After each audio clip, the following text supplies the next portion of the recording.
Hello everyone, happy Monday.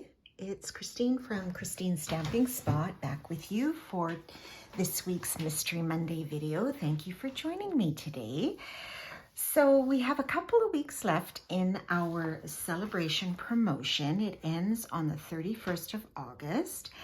And I just wanted to take another look at some products in here for our project today.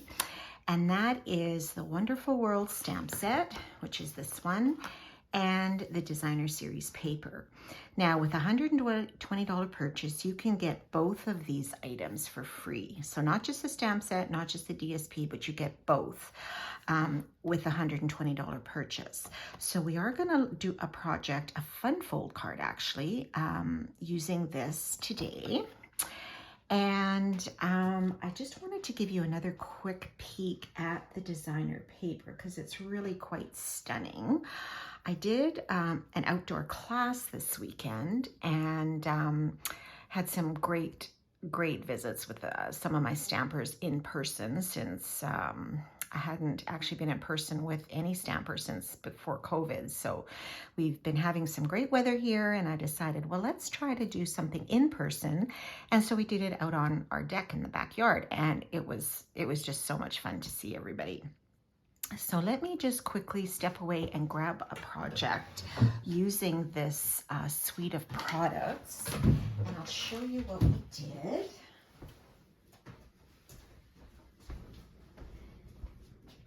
If I can find it.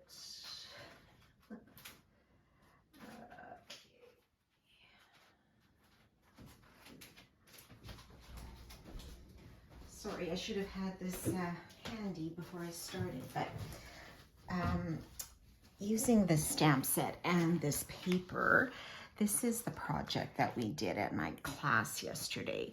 So we used some of that beautiful designer paper and one of the images in that stamp set. And we did this card and a number of the ladies mentioned how beautiful this paper was. So I thought, well, let's do another project using it while you still have a chance to purchase it if you're interested. So you get 12 two-sided sheets, double-sided sheets. So 2 of 6 designs, I guess. So this is the reverse of the paper. So this is more like a razzleberry, and then you have the pinks. The sheet has been used a bit. You've got the greenery. You've got some little rosebuds here, some stripes, and some more leaf images in the Orchid Oasis. And then the stars of the show mostly are the other side. So you have this beautiful paper, which you could use as a scrapbook background if you wanted, as a background on a card. Or I have seen a number of samples where people have actually cut out these images, fussy cut them by hand because they're quite large. So they're easy to cut and they have used that as the focal point on a card. So that's a great option. And then we have this piece here with the little roses and some more posies here. And then this piece, which is what we used on the card yesterday. So this is probably one of my favorite pages in the DSP. And then we have a smaller version here of that first page. And then we have some more roses as our last one. So very, very beautiful paper. And yes, it is unfortunately only available until the end of the month. So for today's project, we're going to make a fun fold card, and it is this one. So the way this opens is this way and this way, and then you can write your message on the inside. So this by itself, doesn't sit exactly flat, but that's all right. You can still, display it that way. Or if you would like to keep it together, you could always attach a belly band around it, and that would keep everything together. So I'm going to show you how we're going to make all of these angles and get this card together.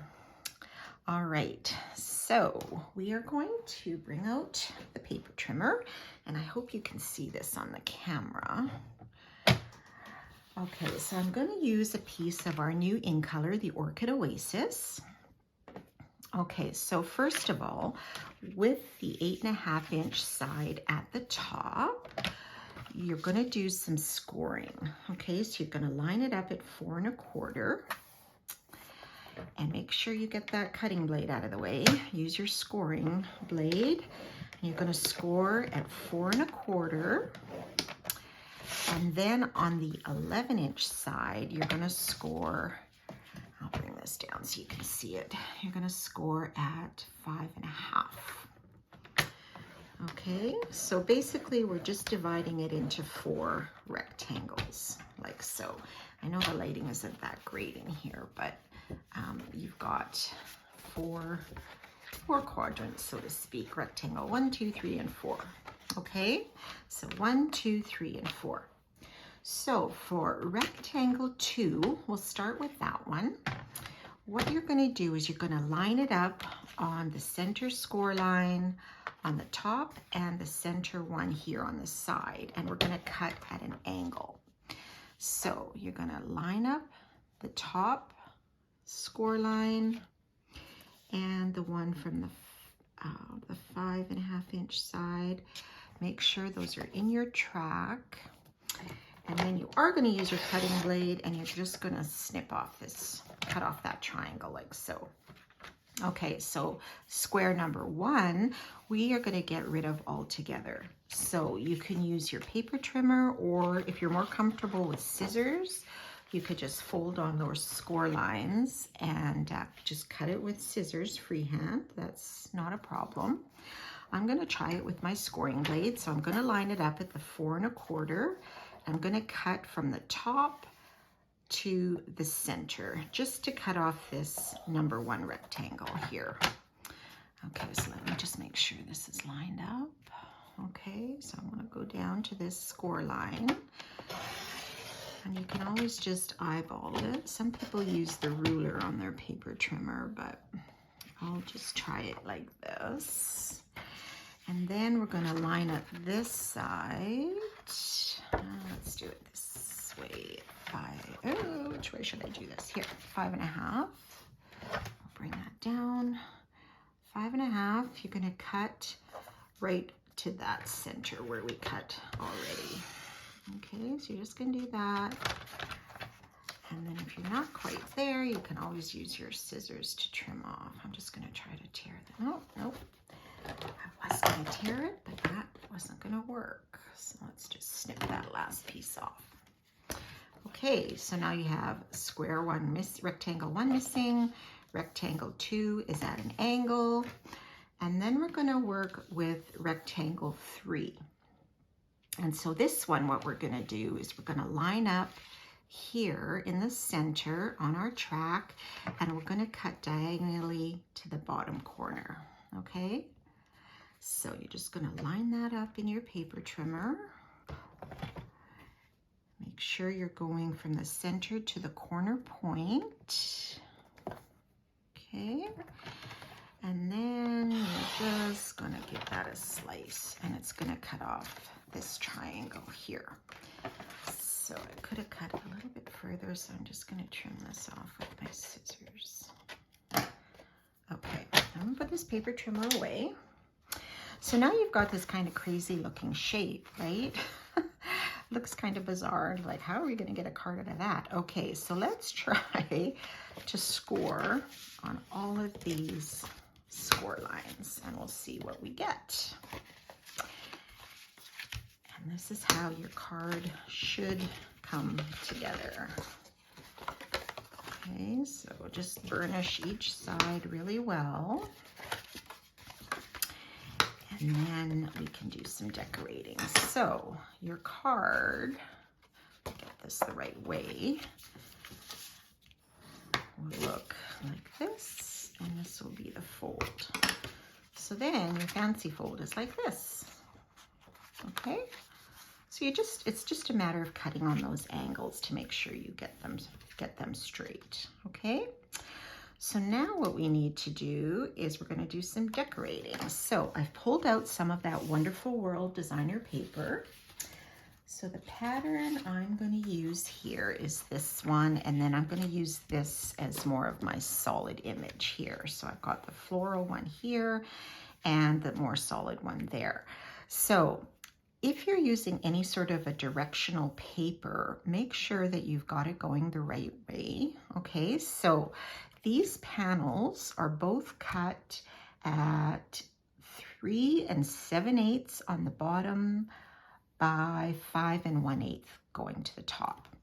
So now what you're going to do is you're going to decide, okay, do I want my floral on this panel or do I want it on the inside panel? Because that will affect how we are going to cut this panel, because we're going to cut it in half from corner to corner. Okay, so I know on this one, I'm going to just sort of do it like this. I'm going to have the solid at the top and the floral showing on the outside.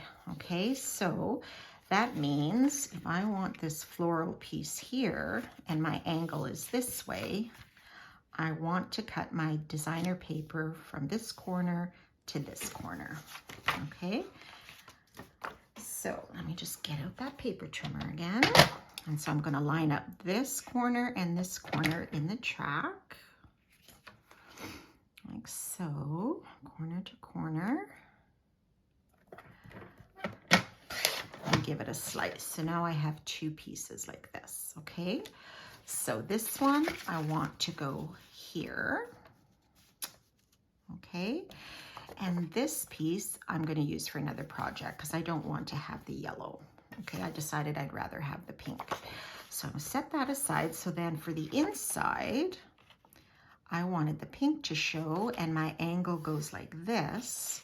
So with my designer paper, I want to cut it from the top right to the bottom left. Okay, so we'll put those points in our track on the paper trimmer. And we will give that a slice. So then this will fit here. And this I can save for another project or another card like this. Okay. All right, so now we can stick these down. So I'm just going to put some adhesive on here. And we will put this, I'm just going to open this up here. Just line it up. It's going to leave a little bit of a border because of the dimensions that we cut this DSP, and that's what we want. We want a little bit of a border. Okay, so that will be our inside flap, and then our outside is where I'm going to put our floral piece.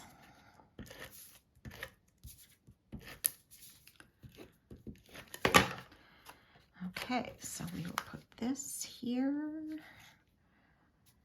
And just sort of line that up, leaving that little bit of a border. And there will be our fold. So now I'm just going to put a piece of basic white on the inside, and that is 5 1/4 by 4. And I will post all of these measurements. So you could definitely do a little bit of stamping on here if you wanted, or stamp your greeting, I suppose, or just leave it to write your message. Okay. Like so. So now we want to decorate the front. So I am going to use this rose image from the Wonderful World stamp set because I thought it, it matches nice with the designer paper.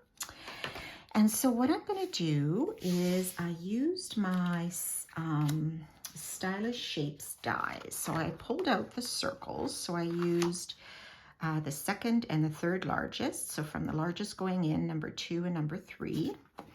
But if you wanted, you could do it out of squares as well. If you didn't want to have a circle, it's totally up to you. So I pulled out that image, and because I want to have the stem green, I'm just going to color these in with my markers. So I have a Flirty Flamingo Stampin' Write marker and a Mossy Meadow one, because those are two of the colors that are in this designer paper. So I am going to use the brush tip because there's a brush tip and a fine tip. So I'm just going to color the top rose portion with the marker just to get a nice, beautiful pink rose. And then I will use my Mossy Meadow with a brush tip to color in the stem and the leaves. So this is a great option for inking up your stamps. You know, if you have something that has different pieces or parts to it and you don't want it all the same color, you can always ink these up with your markers, or even your blends should probably work as well. So it gives you another option, and especially if you don't have the ink pad and you have the marker, you can just use those. So I'm just going to huff on it to re-moisten it. And I'm going to just stamp it off to the side because I want to put a teeny greeting here, and hopefully I'll have left enough room. Let's put it here and see. Okay, so I don't know if you can see the detail in this rose. Like, look at these little petals and everything. That's how detailed this stamp is. I just think that's so, so pretty. Okay, and then from the Shaded Summer, I just pulled the Hello You because it's small and I thought it might fit on the circle. This is also a great set for different greetings and things. So again, I'm just going to use my Mossy Meadow marker, and I'm just going to ink this stamp up. Just because I didn't want to pull out my pad, I already have this. So, and let's see if we can fit this here beside our rose. I'm hoping. Okay, not bad. I could have done it a little bit higher, but that's okay. You can still see it. And then we're just going to attach this onto our Orchid Oasis circle, which is one step up, so it has that nice big border around it. And then we can attach this on the card. Now, one thing to remember, I'm just going to stick this down flat. You could put it on dimensionals if you wanted, but when you put adhesive or dimensionals, you don't want to put it on the top part of the circle, because if you do that, it's going to stick to this this flap, and then you won't get your card open, right? Because it'll just all kind of come like this. So you want to make sure you just put your adhesive here or on the bottom part of your circle, just so it's attached to this top flap. Okay, so then you're just going to sort of center it as best you want, like so. And then it should still open. And then you can write your greeting in there. So there is your card. Super simple to do, and I think it looks really pretty with that designer paper. So I just want to show you another take. When I was putting this together, I thought, okay, this is interesting. You put your flaps together like this and it's great, but then I thought, well, if you turn it like this, you have actually also just made like a pocket card. So I made one just to show you what it could look like. So I just cut my designer paper because it had a pattern. I just made sure that it was going the right direction. And then I just did a little insert card that I stamped, and I glued down these flaps. So this one I tucked in first. I just tacked a teeny bit of adhesive at the bottom, and the same for this. I just put it at the very, very edge to tack it down because I wanted enough room to get my greeting in there. So I stamped happy birthday at the top, so when it's in the pocket, it shows happy birthday, and then you can pull it out and they can read the greeting. And I just stamped a couple of those roses there too. And the only other difference was that I did do this in Rich Razzleberry instead of the Orchid Oasis, and I just attached some of our crinkled seam binding ribbon instead, and I didn't put the greeting on the circle. I had it up there. So two different spins. You can have it as a fun fold, or you can turn it into a pocket card. So have fun with that. I'd love to see what you come up with. I do still have a host code in effect for August, AHHKRPSC. You're welcome to use that at checkout on my website at christineludwig.stampinup.net. And you're also welcome to follow me on Facebook, Pinterest, and subscribe to my YouTube channel, which I'd love if you would do. It's all free, and they're all known as Christine Stamping Spot. So I hope you enjoyed that fun fold pocket project this week. And remember, celebration is only on until August 31st. So if you are interested in any of these products, better to get them sooner than later before they're gone. So I hope you have a wonderful week, enjoying another week of summer at least, and we will see you again next time. Bye for now.